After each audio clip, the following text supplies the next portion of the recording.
Nope. See? All right, let's get this pod started. Hold on. Black women are abrasive. I think that we were raised by women for generations who have been through a lot of Yeah. So they raised us to be prepared to deal with the That's really how I feel about it. I feel like my mama prepared me to be ready to deal with whatever. Yeah. Like, however it's coming, be ready for that shit. You was ready for war. From birth.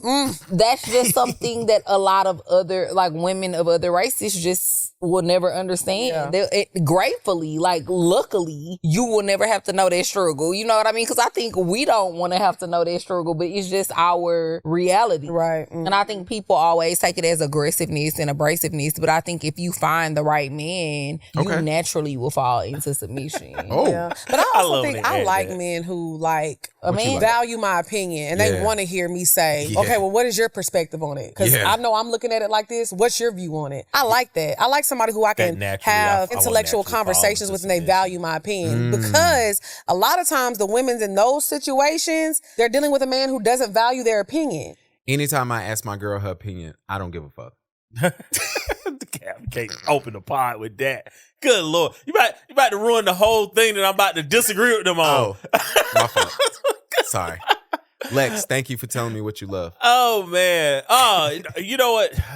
I hate this advice or this notion that Black women have or African American women have that, like, yo, we're abrasive because of the struggle.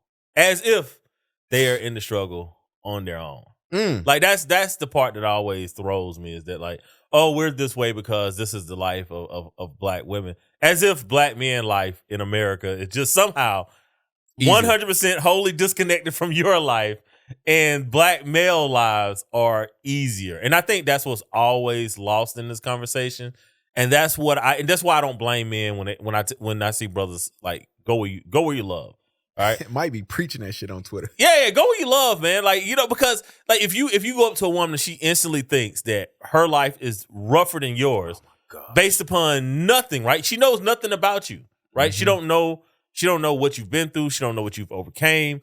And if you're this great person and you're like, yo, if she's able to understand your story and you're like, yo, I overcame this and this is how, you know what, sweetie, this is something I could teach you. I could teach you how to overcome. And then we might be a power couple.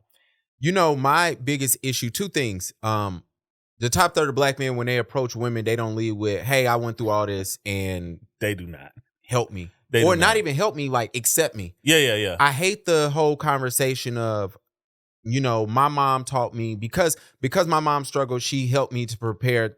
Don't depend on no man. Just understand they're gonna shit on you, stuff like that. And then it's like, hey, when I meet you, then it's like, you gotta accept this. Trauma bonding dating is done for. It is 2025. We killing that shit. Dude, Nobody's gonna date you because of your trauma. It's been done. It's been done ever since Twitter and Instagram took over. Like once Twitter and Instagram took over and Tinder took over, it was done. Right, the trauma dating was done because it was like, yo, we don't have to date on commonalities anymore. We can actually date on common interests. Right, like not how we grew up, but like what we want to become.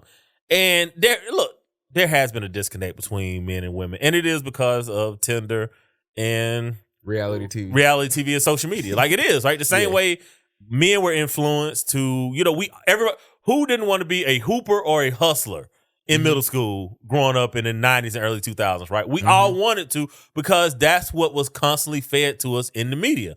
So we also have to recognize that when it comes to our women, it is this constant, it's diet sex work that is constantly sold to our women, right? Like women are out in lingerie at restaurants, at bars. My wife showed me her penny drawer. I don't know if that means drop 500 in there, but I know where it's at now. It's absolutely drop 500. She don't like these reels that be getting dropped. It's absolutely drop 500 in the panty drawer. Too much information about my girl early in the pod. Yeah, I'm with you. I just felt when you sent that over, I looked at it and I'm like, oh, here we go again. And it's tiring. You know, it was so funny. I'm listening to Young Jock this morning on the radio, and he asked a question, and they took calls on, are you tired of gender war conversations? The first caller called in and said, no, I'm not. I'm ready for war anytime we talk. And I was just like... was Atlanta, so that's probably a guy, I'm guessing. No, it was a chick. It was a chick. But she sounded like she boxed her mans. You know what I'm saying? She was very aggressive.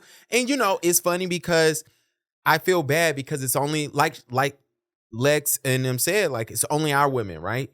You know, it's only black women who are saying these things. We're the ones that pushing it to the forward. Yeah, saying these things. Yeah, Euro-American women are dealing with the exact same shit. Oh, and if you talk to brown women, they'll tell you, yo, we got it worse than y'all. Oh gosh, yeah. If you talk to Southeast Asian women about their men, so everybody has these issues. Only one community makes this seem like this is all their men. Yeah. When the truth is, by every metric, you have the best men. And I'm not saying this because I'm just one. This is coming from social scientists, right? This is coming from people that is like, hey, you want the most egalitarian men. They said they want to be heard.